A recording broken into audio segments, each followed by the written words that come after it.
I wasn't recording it. Anyway, we are on, we'll have to go back and I'll show them the other one later, but so we're finding the solutions for the quadratic equations by factoring, setting all of this equal to 0. We took the square of a square root on both sides, got this, and we're moving it over. 49x squared minus 49x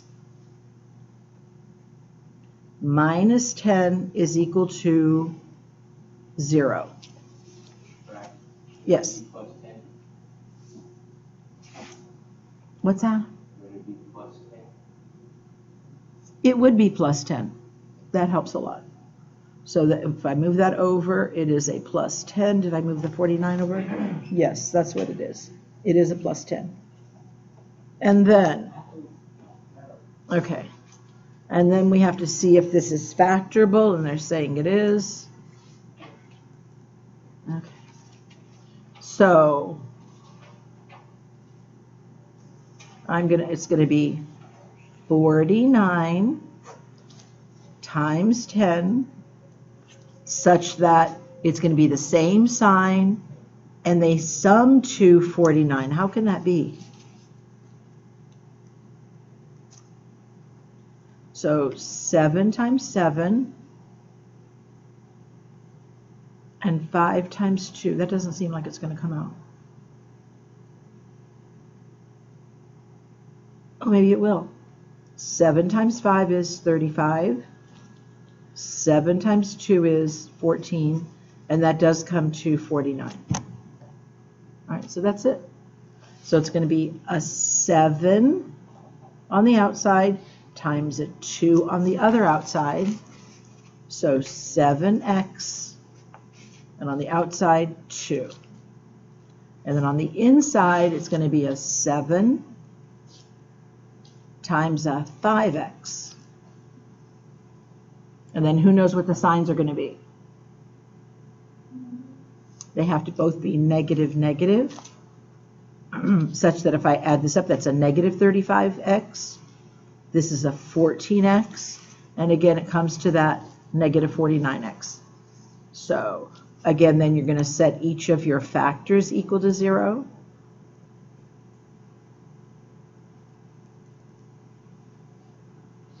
And then the other one is 5x minus 2 is equal to 0. And then move that over, so 7x is equal to positive 7. 5x is equal to a positive 2.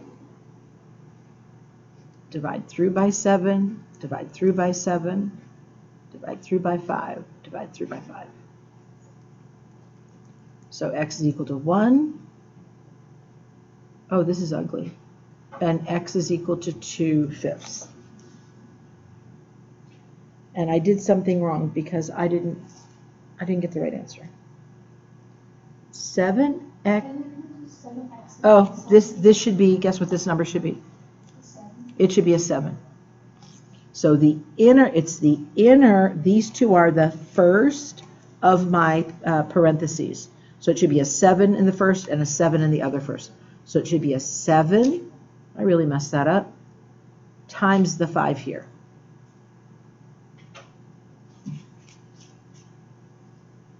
So sorry about that. So this is a 5, this is a 5. And so that is one of my solutions, which is 5/7. And the other one, this is going to be a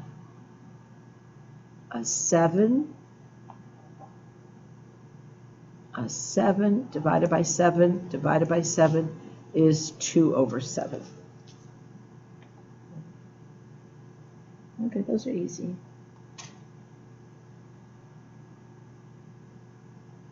Okay, we'll finish up these. We're supposed to be checking it, but I know that these come out correctly. So this one here is, we'll do some in a second where we check them and they don't come out. And this is 2/7.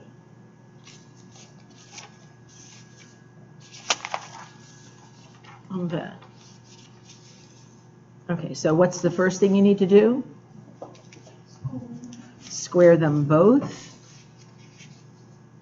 So I'm going to just say I did. I'm going to square that and make it 25x is number 50. And I'm going to square this side, and the square root comes off.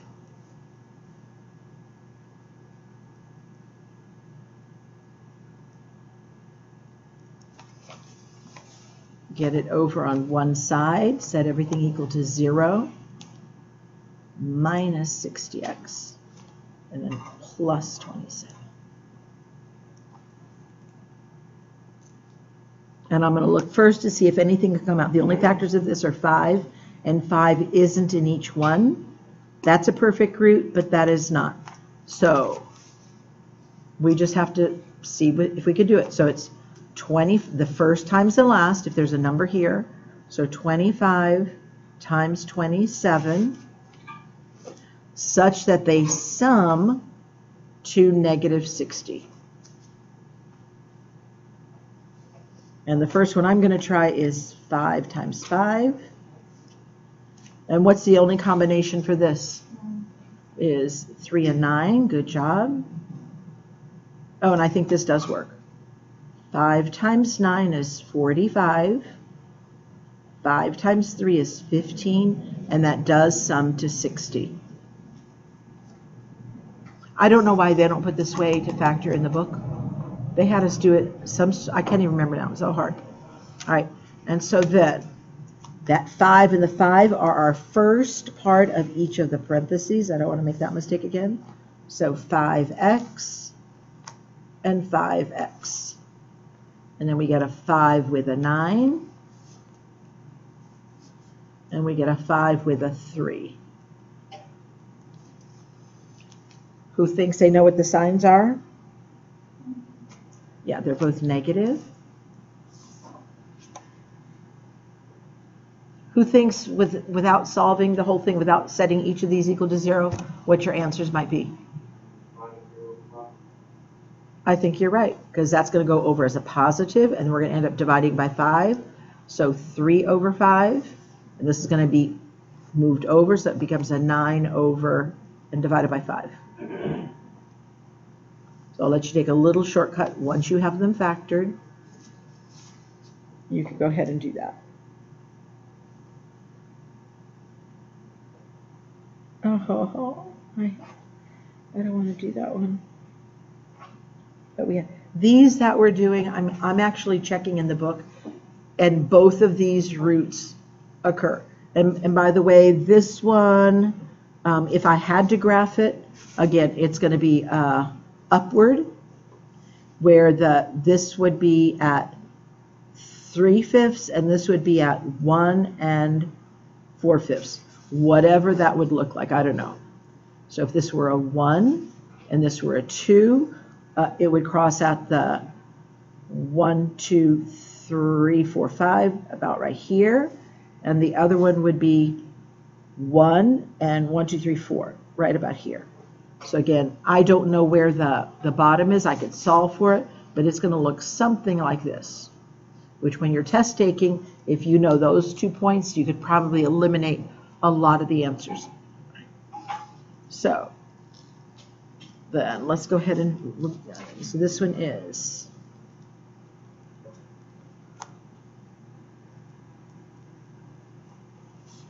so I'm going to leave these 2 for you to do.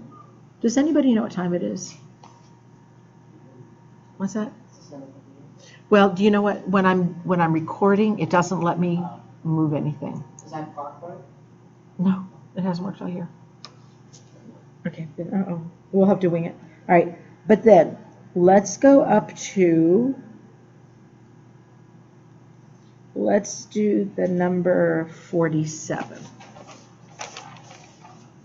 I'm just going to tell you because I don't want to waste all your time.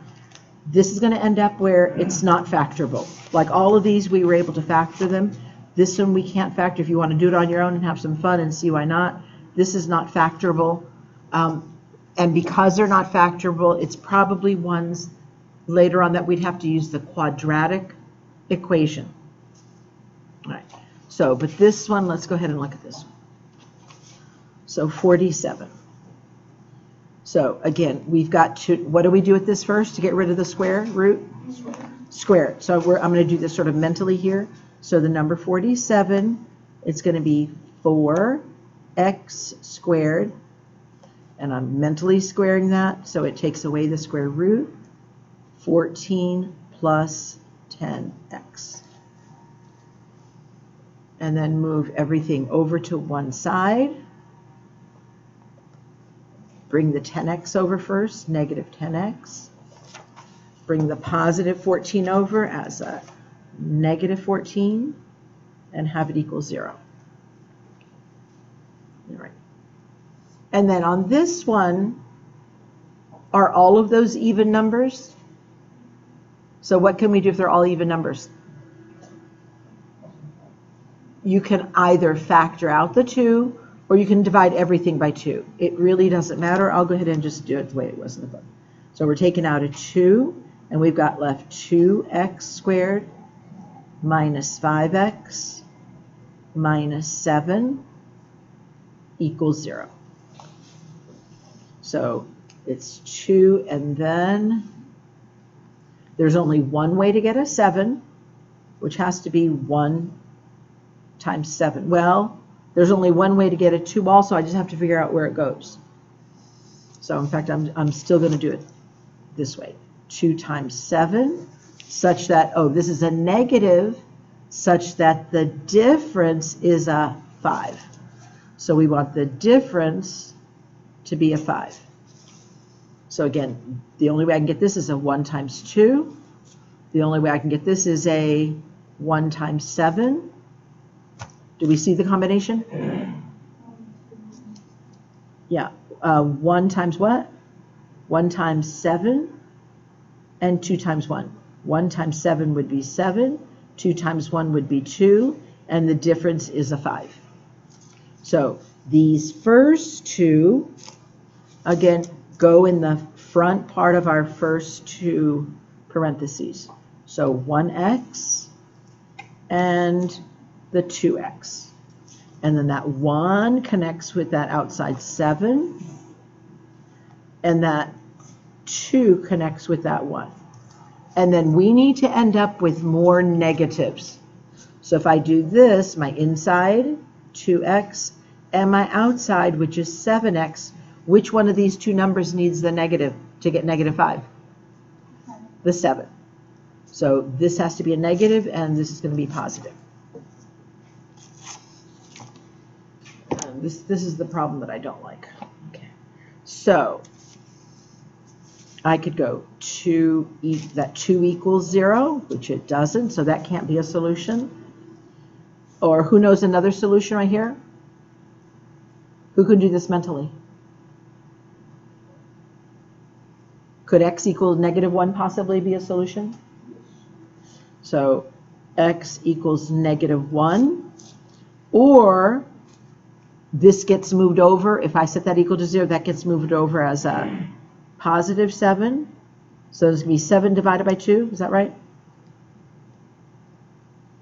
Again, I better do it the right way so everybody sees what I'm doing. So I move that over. So 2x is equal to 7 divided by 2 divided by 2. And that's how we got that one. However, what I was supposed to be doing on all of these is I was supposed to be checking. I know this can't be a solution. Sometimes when you have the square root, I knew these bottom ones all had perfect roots, but I have to show you the right way then to check this. I'm going to take this one and I'm going to put it in here to see if when I put it in here that it ends up being true on both sides. So if x was a negative 1, it would be 2 times negative 1, which is negative 2. Uh-oh, is that going to be an answer right away? Why couldn't it be, Anthony? Yeah, well, it doesn't matter what number I get. If I take the root of a number, can I get a negative root? No, not until we get to imaginary numbers. Have you guys had imaginary numbers like they indicate them like, I think something like that?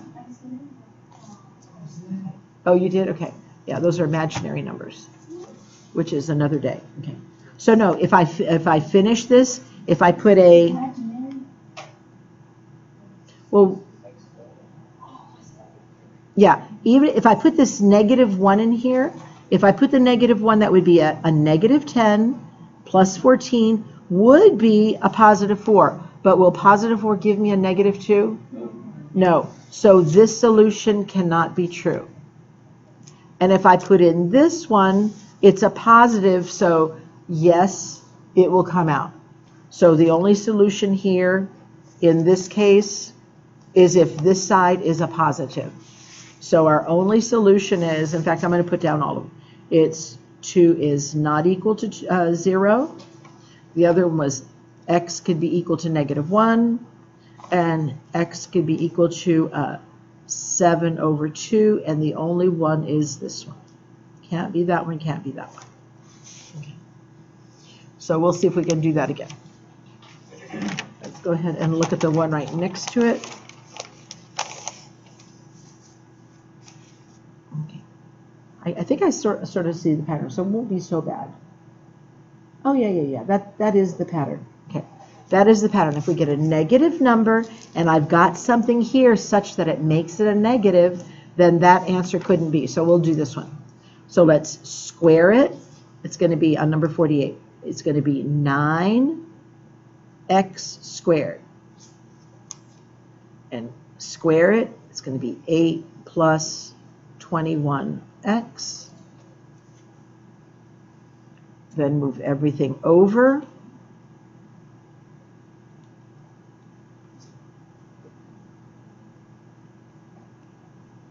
That +8 becomes a -8. It's equal to 0. And I can't take anything out.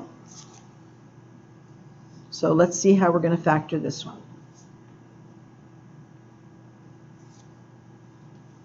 So this is going to be 9 times 8, the first times the last, such that the difference is a -21. Oh, I don't know. So let's try some things here. Looks like 3 times 3, and maybe 4 times 2.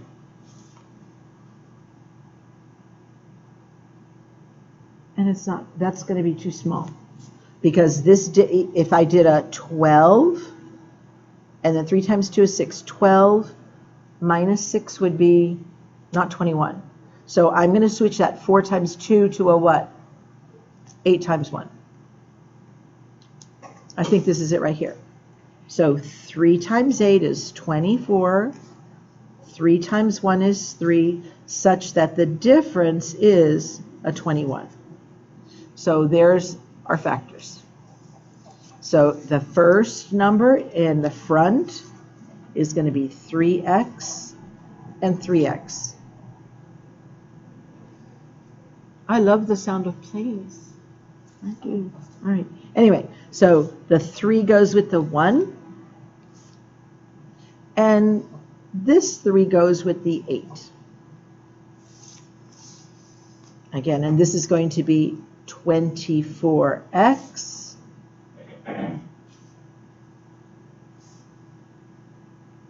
See, Anthony, nobody bothers you when you're sitting there.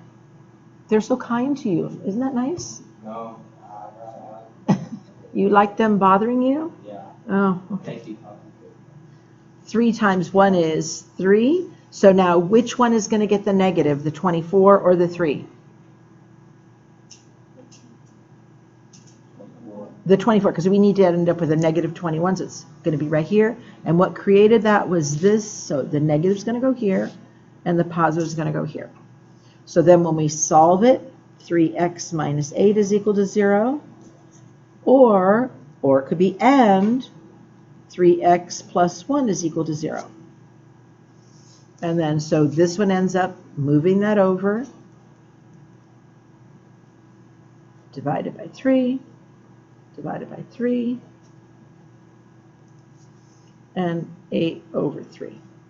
And then this one is going to be, that's going to move over as a -1, divided by 3, divided by 3. Okay. Oh, I know why the ones on the very bottom, they all came out to be positive, so they would all work. But which one of these two, if I put it right here, like if I put that negative 1/3, 3 times negative 1/3 would be a negative 1. Stop. Can I take the root of anything and get a negative number? No. So which is my only solution? The 8/3. So I'm going to actually put x was equal to negative 1/3, x was equal to 8/3, and this one was not possible, so this is our only solution. Okay, I'm going to have to, does that make sense, people? Okay, I am going to, we're not going to do very many, because it is just the way it is. So I'm going to have to shut this video off so I can see what time it is, and then when I send the video to the people that weren't here today, I will let them know in the email which ones we finished.